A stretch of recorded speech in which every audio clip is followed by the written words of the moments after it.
And we should always live like that. To live like it's our last day. To live like it's our last week, our last year. That's why cancer patients get such crazy transformations, and then when they get cured, right, all of a sudden they got a new lot on life. You're alive! Oh my God! I'm alive! You were dead! I saw you die! I used ninja focus to slow my heart rate down. What are you doing? I'm burying you. I'm alive, man! I'm alive! Now I'm gonna play your drum set. This is your fault. Couldn't resist, mate. It's Friday, July 29th, 3:58 p.m. I finally managed to order my son's birthday present. I did everything I could to get my son's birthday present to him on time. And here I am 2 days after his birthday's passed. Drove, I don't know how far to get to this damn place. Oh, yeah, it's 11:23 GameStop. Where y'all at? Hello? What is she doing? I see somebody behind the counter. Yeah, she's exactly the kind of type that I would expect to be late. And One day I want to get out the house. This is Cartersville, Georgia, y'all. Got the best management in town. Her name is Karen. She belonged to a certain community. I decided to get my daughter and my youngest son their birthday presents as well. They still waiting outside? Oh my goodness. Are they still waiting outside? There's more people waiting outside. She's still not open the store? And one guy called and talked to the other store. Uh-huh. They don't know why this one ain't open. It is now almost 12 o'clock. Standing right in front of the store here. Yeah, GameStop. She's probably just waiting in the back, waiting for us to leave. So I hope they leave so I can hurry up and open the door and pretend like nothing happened. Back into the multiverse. In a dimension where I actually wasn't late. Hot damn. I must be some kind of professional stupid. We got a GameStop right here in Rome. And it's open. And so I sent my wife a message, and who knows, this might be the very last message that I ever send them if God takes me.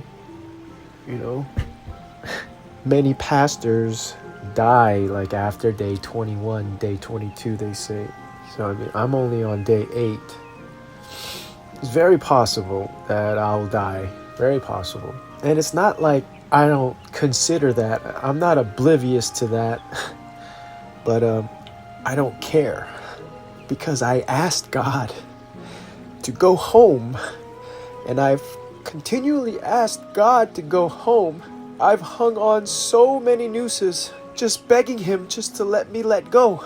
And he wouldn't let go of me. Hi, Chelsea. It's your lucky day. But considering. You're my annual birthday save. Don't come any closer. Life is a precious gift. To throw yours away, it'd be a real slap in the Lord's face, don't you think? I'm Jewish. So, suicide's out of the question. I can't commit suicide, because he won't let me. That's what Jesus said to me. Yeah, the nuggets and chicken and nuggets. Oh. Chicken and nuggets and chicken and nuggets. Get down! Jesus! Yeah, that's my name. Well, not Jesus, the Holy Spirit. I like to say Jesus because when I'm talking to Jesus. I talk to Jesus. Give that man some money. I ain't got no money, Jesus. You ain't got what? And I know he hears me. He always hears my prayer. But he doesn't always answer it. Here you go. Thank you, sir. Hey, bro, I appreciate it. Wait a minute. Hold on. Wait a minute. Y'all ain't got no money as it is, and you already think. Thank you, Jesus. Praise God. Oh my God. Hallelujah. That doesn't mean anything. Yet all these people, they lose their faith because their prayers don't get answered. Well, maybe it's because he's trying to teach you something. Evan Baxter and weather. And now... Good evening and welcome to Eyewitness News at 6. Scandal with the Buffalo PD surfaced today when the mayor... It looks like my new co-anchor may need a glass of water. And he's taught me a lot in these last 8 days. News. The Prime Minister of Sweden visited Washington today, and my tiny little nipples went to France. And he loves me so much. Oh, This is very painful. It's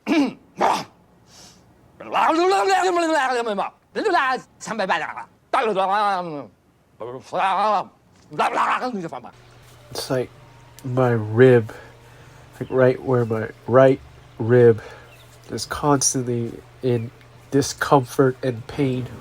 It's like I'm a cancer patient or something.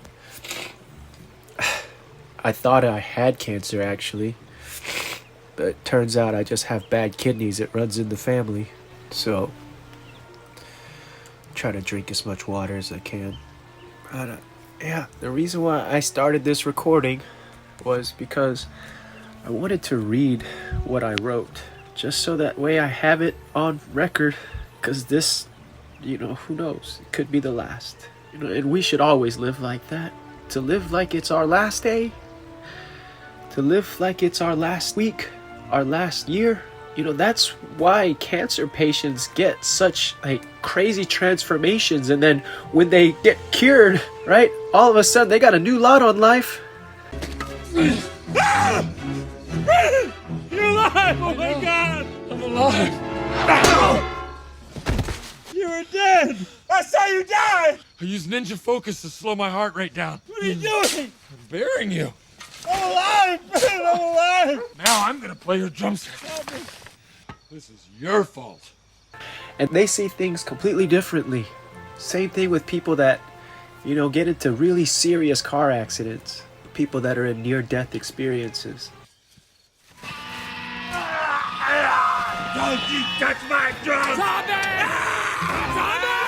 They see things, they experience things. A lot of people mention, being astral projected out of their bodies, going to heaven, seeing the light. When they pulled Landon out, he was not breathing. He died 2 more times that day. He's hooked up to all kinds of machines to keep him alive, and there are no signs. There's nothing good or bad. He had no brain damage. But in the midst of her joy, Julie knew she had to tell Landon about his father. So I asked Landon, I said, Landon, do you know where your dad is at? And he told me, yes, I know where he's at. I saw him in heaven.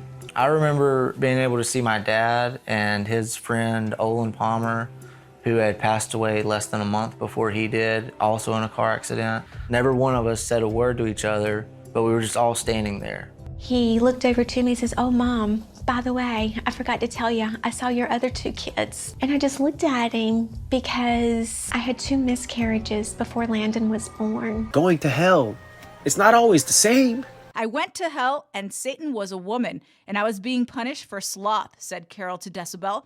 I was this giant, obese, Jabba the Hutt type creature. I was vomiting blood and kept on vomiting blood until I had a heart attack, which is kind of weird because I had heart failure during my coma. The drummer says he remembers rising from hell, but witnessing a Roman orgy where the angels were scarier than the demons. And eventually he was shot back down to earth where he was reunited with friends in a nightclub. That's the last thing I remember, said the drummer. It's not always the same. And the very fact that it's not always the same, that there's certain people that talk about their experiences in hell, and then there's certain people that talk about their experiences in heaven, shouldn't that in itself tell you something? Okay, yeah, let's discount them off as just dreams. Okay, but aren't there the other side that says dreams are significant? What bothers me is that last night you were in my dream. That wasn't a dream. It was another universe. I mean, look at Freud and his whole theory on psychoanalyzing and the emphasis that he put on dreams. Why was that octopus trying to eat you? The thing was trying to kidnap me. It's like a henchman who works for a demon. All we knew is that they wanted to take my power for themselves. What power? I can travel the multiverse. What? You can physically move from one universe to another? Mm-hmm. How? That's a problem. I don't know how. He put a lot of emphasis on dreams. Now, pray tell, why would he? Because he knew something that most people don't. Can't control it. Only happens when I'm really, really afraid. You guys knew of this magical book of pure good that gives a sorcerer whatever they need to defeat their enemy. The Book of Ashanti is said to be unreachable. It is, except we reached it. 1949. Europe is still recovering from the Second World War. Everything needs to be rebuilt. To revive fundamental research and to stop the brain drain, Europe needs to equip itself with modern research facilities. On the 20th of June 1945, the United States approved the transfer of Nazi rocket scientist Werner von Braun to America. He'd been given a research grant to develop a liquid fuel rocket for the military, and this led to the creation of the V-2. The world's first long-range guided ballistic missile was subsequently used by the Nazis in the closing months of the Second World War. On the 2nd of May 1945, von Braun and his brother Magnus had made it to Austria, where they surrendered to an American private. Werner von Braun was already known to the Americans, with his name topping the US Army's blacklist of German scientists and engineers who were to be captured and interrogated. However, it was soon determined that the United States could make use of these rocket experts to advance their own military research, later named Operation Paperclip. In the 1990s, a man named Preston Nichols went public and started saying the strangest things. He said he'd been involved with a series of military projects, and after uncovering repressed memories, he said he now remembered working on things such as mind control, teleportation, telepathy, and even time travel. This was all top secret, of course. The experiments, he said, had taken place at a U.S. military black site in a place called Montauk in New York State. Before we get back to Mr. Nichols, we first want to tell you about something called the Philadelphia experiment. As the story goes, while the USA was fighting in World War II, it was developing a ship, but this was no ordinary ship. Called the USS Eldridge, the destroyer was by some accounts out of this world in many respects. It's said in 1943 an experiment took place and the ship just disappeared from the eyes of those who stood by. This was apparently teleportation, and the technology was created by Nikola Tesla. When the ship re-emerged, things hadn't gone so well, as the men were mangled on the ship. Some of them actually fused to the thing. Conspiracy theorists have written that some of those men ended up in mental asylums while others died. Well, now we must talk about another man, and his name was Al Bielek. He claimed that once repressed memories came back to him, and he too now realized that he had worked on these secret projects and he had also seen a ship teleport. He went further though, saying that after the experiment he became part of the Montauk Project. He claimed that the USA was working on time travel, and indeed, he had been sent to the future himself. After the war, say conspiracy theorists, the USA started doing things in tune with the TV show Stranger Things. We should say that the original title of the series was actually Montauk, but the Duffer Brothers changed their minds on that one. One of those things was seeking out children with psychic sensitivities and basically taking them from the streets and conducting experiments on them. Why was that octopus trying to eat you? The thing was trying to kidnap me. It's like a henchman who works for a demon. Most people are NPCs, non-playable characters. This summer, the ultimate team assembles. Cat Lady. Have you seen my cat? Big City Dreamer. Life in the big city ain't nothing like it. Bombshell. You're so hot. Everybody down on the ground! That guy who can't put his hands down ever. That feels unnatural. NPCs in a fake city.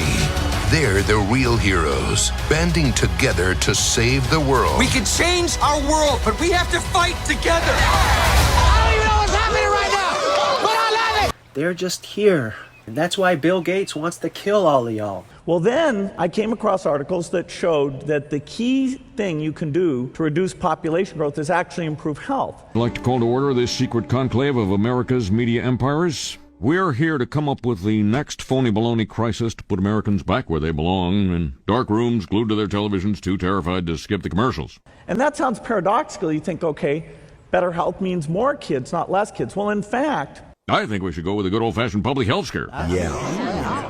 A new disease. No one's immune. It's like the summer of the shark, except instead of a shark, it's an epidemic. And instead of summer, it's all the time. today, where is their high population growth? It's in the places with the worst health conditions. Northern Nigeria, northern India. Gates' foundation has now contributed $450 million to the global COVID-19 response. The only moral thing to do is release a deadly virus into the general public. We do have something we've been holding on to, but it hasn't been tested. Get over here, NBC. And so the two problems go exactly hand in hand. Famously warned about a global pandemic back in 2015 in a TED Talk.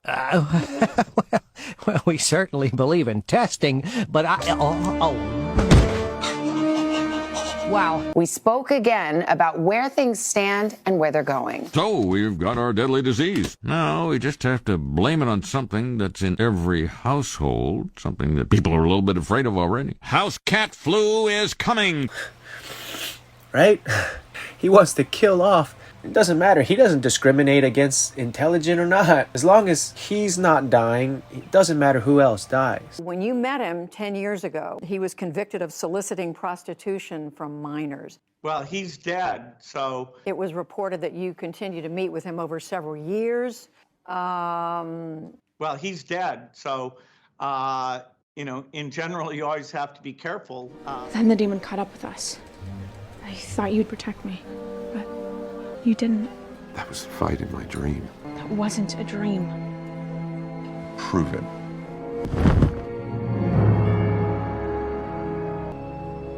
It wasn't a dream. That means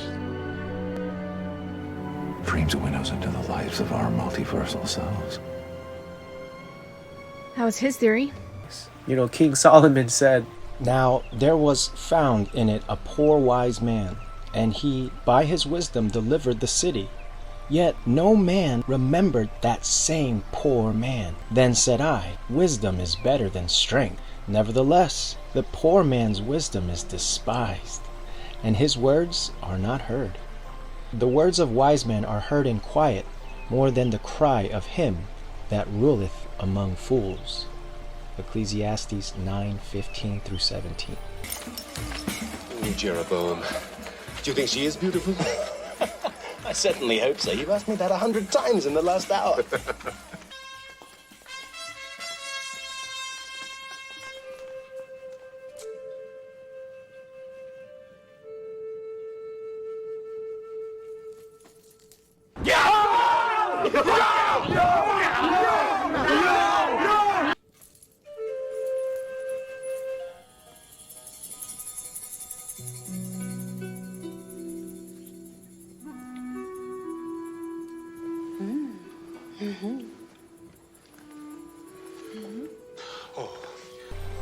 So, you know, when it comes to that passage, I really love that passage. I feel like it just describes me to the T. You know, wisdom is better than strength. Nevertheless, the poor man's wisdom is despised and his words are not heard. King Solomon was the wisest man to ever live. And remember, the wise man remains silent. So even fools who keep quiet can be considered wise.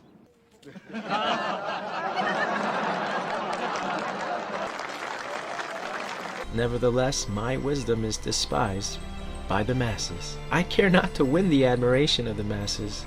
I simply use my wisdom to awake this world from its foolishness. I have another riddle for you. What are the 8 things that the Lord hates the most? Let me see. Hate, deceit, hypocrisy. Haughty eyes. 2. A lying tongue. 3. Hands that shed innocent blood. 5. A heart that devises wicked plans. 6.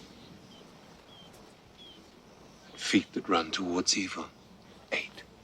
The report that I heard in my own land of your accomplishments and of your wisdom was true. Not even half has been told to me. Blessed be the Lord your God, who has delighted in you and set you upon the throne of Israel. And the reports of your beauty and grace fall far short of the truth.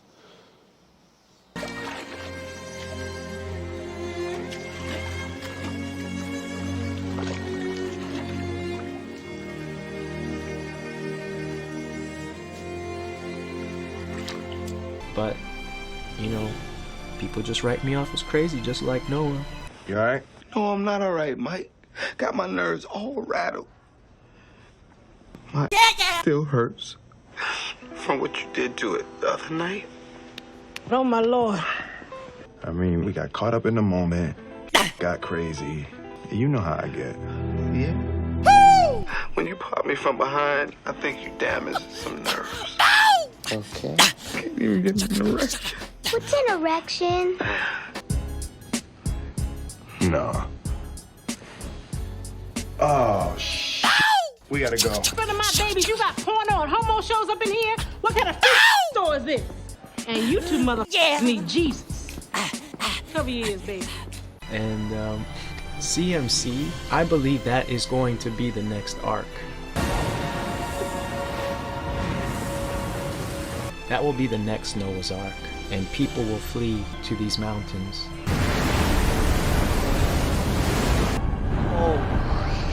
Get everyone on the ark now! Get on the ark now! Let's go! Get on the ark! Let's go! Stay here with the kids.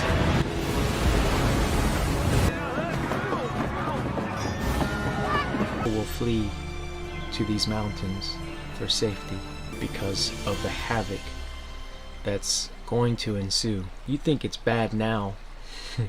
It's about to get way worse. Everybody hang on!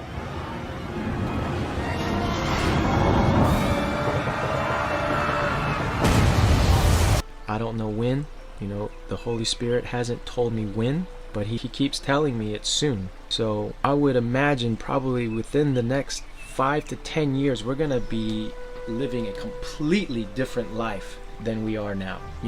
I believe that maybe even world governments will collapse within the next 10 years. There's been a nuclear attack. Don't ask me how or why, just know that the big one has hit. Has New York City gone too far with this public service announcement? It's possible. There are 3 important steps that I want you to remember. The city's Office of Emergency Management released this ad, telling residents what to do in the event of a nuclear attack. The host tells people to take cover indoors immediately. If you're outside when the strike occurs, residents are advised to shower and bag their clothes. Then pay attention to local media for information and next steps. Russia and Ukraine are in a war already. What you say? What you say?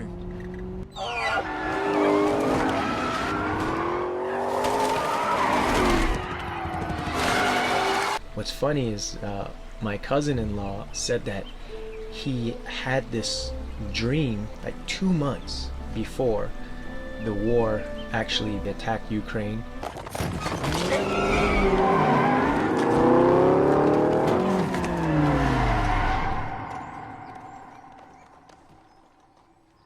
And he woke up suddenly and he was like frantically shouting to his mom. He was telling her, "The Russians are coming, the Russians are coming." And he's in Korea. And he's also autistic like me. And that's why him and I really got along very well. He's actually in Germany right now, trying to find a job on a farm. Hello, I have heard a lot of people say Germans are not funny, but this is false! We are funny people. Another joke is the German football team. Every time we lose, it is for fun, as a joke. And it's very doubtful that that's going to happen. I don't think he's going to find a job because of, as I was saying, the global situation is already really bad. But people, it seems like they're just oblivious to it. I was walking into Walmart earlier today to just kind of look at the Nintendo Switch lights because that's what I bought my kids for their birthday.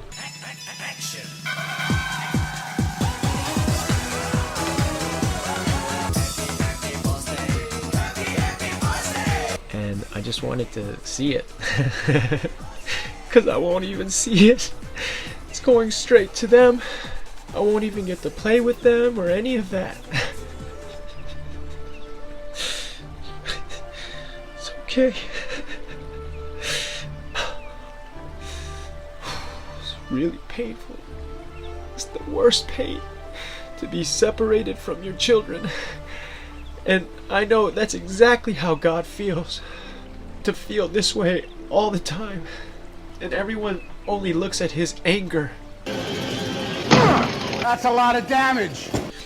I mean, why wouldn't they? It's easier to look at the anger than it is to look at the broken heart. What God would send any one of his children to an everlasting anything other than paradise because if Jesus died for our sins, but we still have to repent for these sins, to a father that would never send any one of his children to an everlasting inferno. I mean, what loving father would ever would? If God's all loving, why would he do that? Oh, wait, hold up, man. Who cares about the broken heart? Did you forget all the anger? I don't care if you're brokenhearted. Look at all the damage you did. Now that's a lot of damage. How about a little more?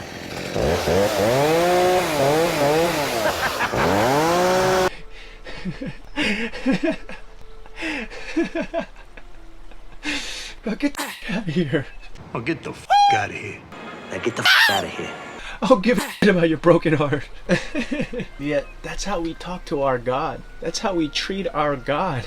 Our divine and living God, the God of the universe, the God who created us, the God who created the heavens and the earth, space, time, and matter. He does not exist in any of those. That's the only explanation for how could something come from nothing. And when you look at the atheists, they concede to the fact that the universe had a beginning, but yet they can't explain why. And the only explanation is the Big Bang. Sudden blast of light. Okay, so where did that sudden blast of light come from? If that sudden blast of light was just as random as an exploding car, what are the odds of that car putting itself back together after it exploded? 0! So why do atheists and scientists call Christians stupid? I'll tell you why. Because most Christians are stupid. Warning. For viewers sensitive to issues of race, be advised that the following piece contains gratuitous use of the N-word. For the last 15 years, a man named Clayton Bigsby has been the leading voice of the white supremacist movement in America. Excuse me, not sure we're in the right place. We're looking for Clayton Bigsby. Well, look no further, fella. You found me. Clayton Bigsby, the author? What, you don't think I can write them books? Just because I'm blind don't mean I'm dumb. How could this have happened? A black white supremacist. Most Christians are so ignorant, most Christians are so blind, that they think that as long as they go to church every Sunday and they live a good life. Puff Graham. Hearst publicity machine made Graham literally an overnight sensation.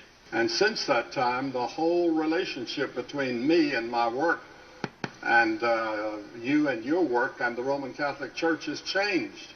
And the Knights Templars went to trial in the 1500s. A lot of them, again, they're basically, in a simple nutshell, all Satanists. They were hiding under the disguise of saying that they were Christians, but they were really wolves in sheep's clothing. Well, I believe that this whole movement that he created was to create a huge, restrictive, dogmatic society, right? To make you feel so damn guilty for having sex before marriage, going to the clubs and drinking to the devil's music. Oh, all that stuff is the devil. You don't want to have sex before marriage and all this stuff. Okay, yeah, you know what? You're right, Mr. Graham. You devil. You are right. And you managed to wake all these people up and create this dogmatic society of Christian churches here in America. And then you whisper in their ears. Whether they come from the Muslim world or the Buddhist world or the Christian world or the non-believing world, I think that they are saved and that they're going to be with us in heaven. What did he say? According to their standards, they're going to go to heaven. No, silly rabbit. You better put your hood on, Clayton. All right. You know, in case some radical ain't sympathetic to the cause wants to shoot you. The man who made us proud to be white, none other than Clayton Bigsby. That's it. Let's talk about Chinese people with their kung fu and all that silly chang chang chong talk. I can't understand you. Go back to your country, white power. Mr. Bigsby was also critical of the entertainment industry. Don't let the liberal media tell you how to think and feel. If you have hate in your heart, let it out. It doesn't work like that. God looks at your heart. You ain't fooling nobody, man. Show us your face. We want to see your face. Who said that? You want to see my face? Don't be afraid, Jasper. Don't be afraid.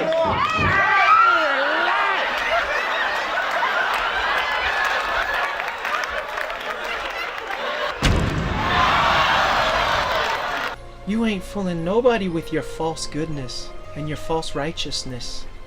And if my words aren't piercing your heart, that's awesome. This doesn't apply to you. And this is just another reassuring message from a fellow brother that you don't have to worry about that. Because you know that your heart is in the right place. But there's so many Christians out there. So many. They don't even give a shit what their heart looks like. They think that as long as they can cover it up with their good deeds and, refraining from not smoking and drinking and doing the things that, not even Christians think are attractive traits, or, gosh, I don't know how to explain this. Like things like going to the club, or drinking alcohol in general, or smoking weed, or doing any kind of drug, really. As long as you're not getting sucked into the drug itself, all things are permissible. They really are. You could do anything. You really could. It's not a sin unless it is a sin to you. If it is a sin to you, then it is a sin. But people need to stop projecting their sins upon others, because everyone has a different journey. Everyone walks a different life. Everyone has their vices. And their vices might not be the same as your vices. And they might not think that it's wrong. And I'm not talking about the non-negotiables. I'm talking about the disputable matters when it comes to Paul speaking about these things. I'm not talking about sexual immorality or any of the basic 10 commandments, right? I'm talking about drinking, smoking, going to the clubs, dancing, playing with the fire. That's the gateway where all that stuff typically tends to happen, right? So if you don't want to be caught up in those bigger sins, sexual immorality, fornication, all those things, well, the logical conclusion would be to stay away from those kinds of things. But those things in themselves are not a sin if it's not a sin to that person. Now, if it's a sin to you, it's a sin. You should stay away from it. Don't do it. But if it's not a sin for that other person, Paul said, may he be fully convinced in his heart, right? I don't remember exactly. I can't quote it verbatim right now, so I don't like quoting Bible verses when I don't really know them. But he's basically saying, the gist of what he's saying is, may each individual be fully convinced in their own hearts that whatever they're doing is okay, is not a sin, it is not impure. So for me, I'll give you a few examples. I do not believe that drinking alcohol is a sin. No, I appreciate it, but I told my wife I wouldn't drink tonight. Big day? Doing what? We're gonna go to Home Depot. Stuff like that. Maybe Bed Bath & Beyond. I don't know. I don't know if we'll have enough time. Give me that thing. I'll do one. We gonna do what? We gonna do what? That's what I'm talking. Do it up again. Once it hits your lips, it's so good. Now, I believe that getting drunk is a sin.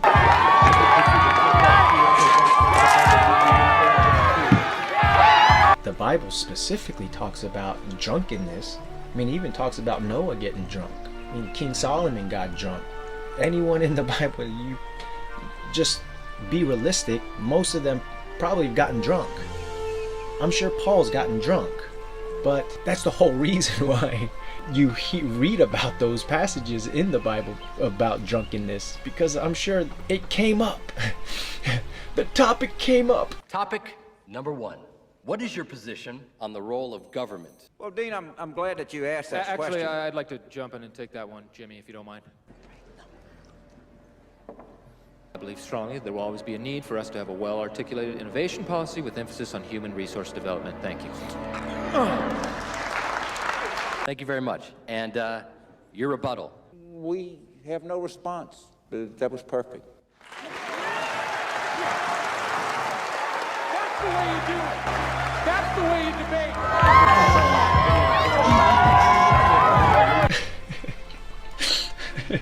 Sexual immorality, drunkenness, I mean, those things are definitely a sin. We're going streaky! Yes! No, I'm sorry. And I, personally, before I got married, I went to the club a lot in Korea. And I had several hundred opportunities to have fun, let's say.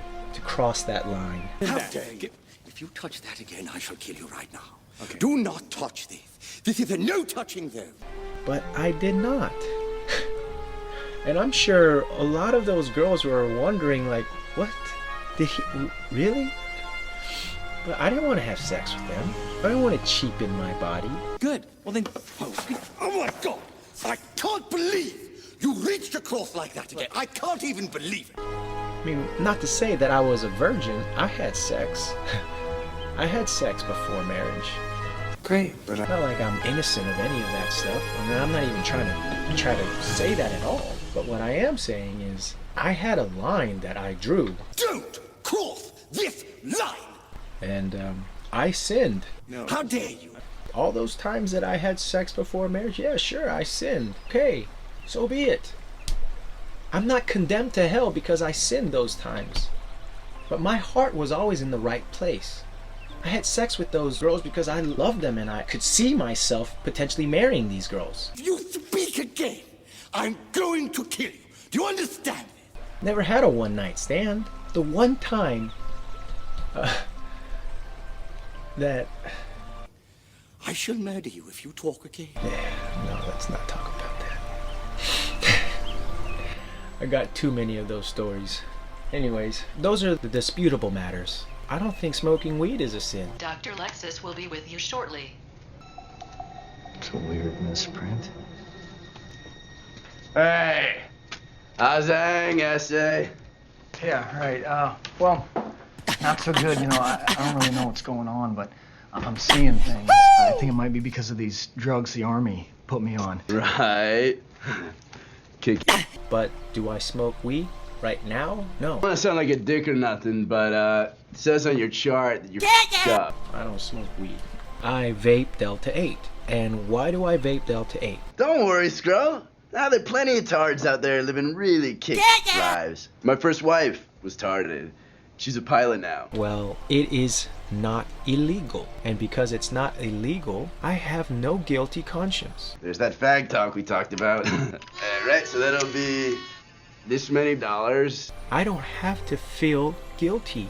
I've been prescribed Strattera and Prozac. Are you aware that the U.S. spends significantly more on healthcare per person than any other country in the world? Yes, the U.S. ranks #1 in costs or investment in healthcare in the world. Because that's how the doctors make money.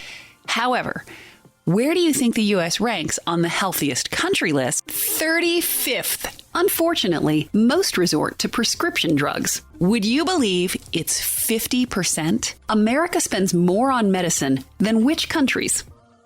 This may shock you, but we spend more on medicines than all of the people in all of those countries combined. And that's clearly all that was on his mind. And if you could just go ahead and, like, put your tattoo in that Where's your tattoo?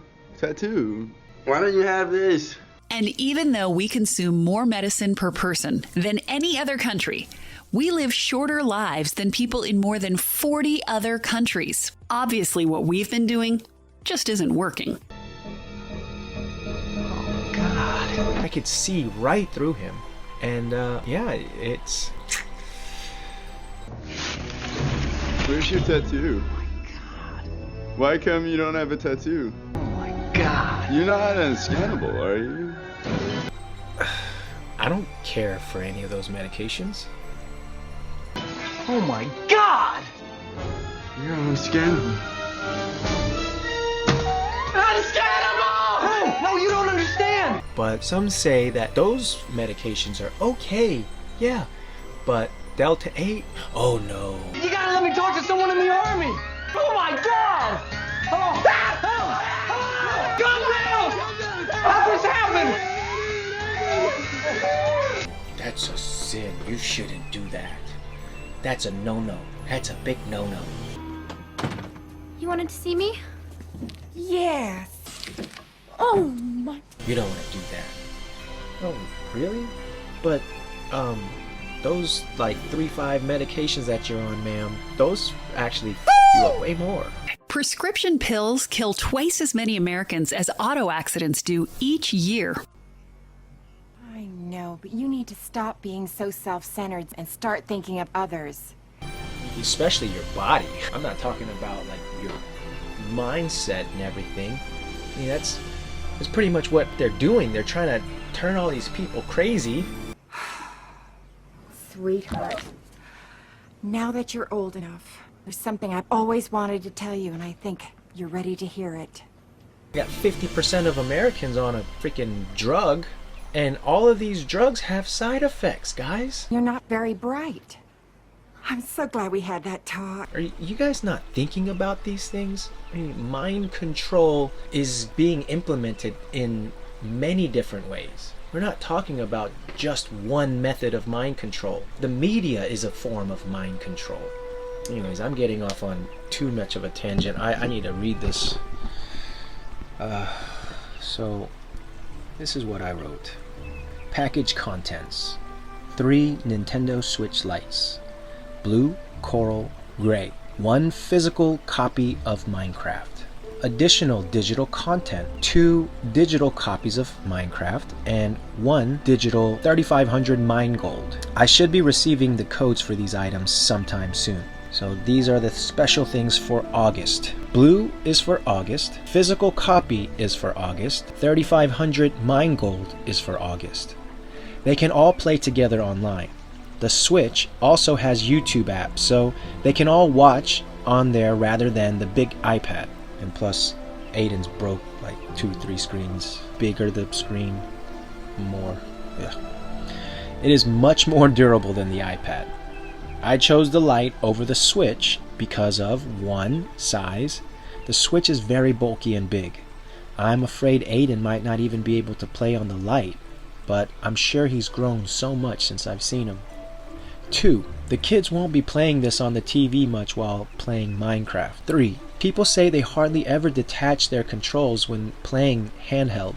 But if you want, you can always take August's back to GameStop and exchange his for the OLED version. I didn't want to do that because I didn't want them to fight over August having the nicer one. But if you think the same, you can exchange. Once I pay my parents back and purchase what I need, I'm going to be leaving whatever's left in there so you can have a few extra dollars to help out with groceries or something. I really need to save up for a computer, but I'm still working on my unemployment money. If I can get that, once I get my computer, then I'll put more money in our account. I have no intention of separating our money, so whatever I make is gonna go into that account. You just continue using it how you see fit. If I'm going to make a purchase, I'll let you know. That way, you won't be surprised if the money drops suddenly. Right now, I am unemployed and on day 8 of my 40-day fast. God has been revealing so much to me and has been speaking to my heart so much these past 8 days alone. My whole body is destroyed. I weighed 141 pounds this morning. In the first 5 days, I dropped 3 pounds a day, and now I'm dropping to a pound a day, it seems. Pretty soon, I'll weigh the same as I did my senior year in high school. It's like I am Benjamin Button. Baby, you married a crazy person. God has chosen me. I can't explain it, but he's been calling me. And he finally had to strip me away long enough so he could wake me the hell up. Jesus said when you make the inside to be like the outside, and the outside to become like the inside, and the above like the below. In this passage, he was talking about the sanctity of marriage between a man and his wife, and the miracle of birth. But through these last 8 days, God has revealed so much more to that passage by completely destroying my inner self. I am being molded right now as we speak, my beloved wife. I don't know if I'll survive these next 32 days. And so that's actually why I bought all 3. I couldn't put a card in there, but I'm working on a happy birthday video so they can watch it together when you celebrate his birthday. I'm really gonna miss my children. I love them very much. I still love you too, believe it or not. But until you put your pride down long enough to truly submit to me, you will be ensnared by the spirit of Jezebel. I haven't lost faith in us, and by us, I don't mean the United States.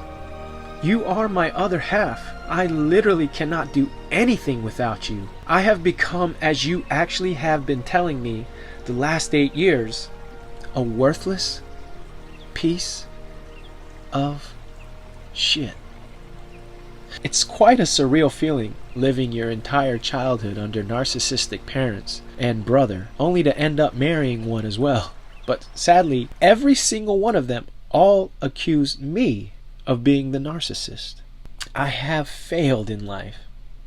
But that doesn't mean I never gave you 110% of all of me, all of the time. Even when I was quote unquote sinning. Of all the times that women would come on to me, never once had I ever shuddered in my love for you. And I hope you never forget that. You were the only woman to ever do that to me. You are special. I'm just more special. So special that my star burns so bright.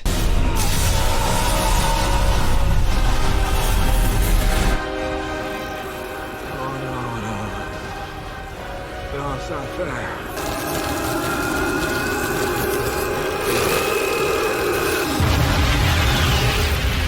That it's just too much for those around me.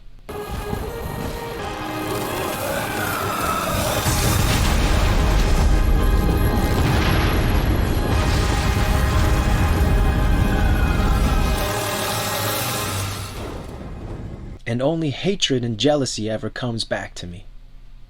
I love you, wife. So yeah, that's the letter that I wrote to my wife to address the birthday present. Might be my last. Who knows? The Faceless Prophet out. It is done.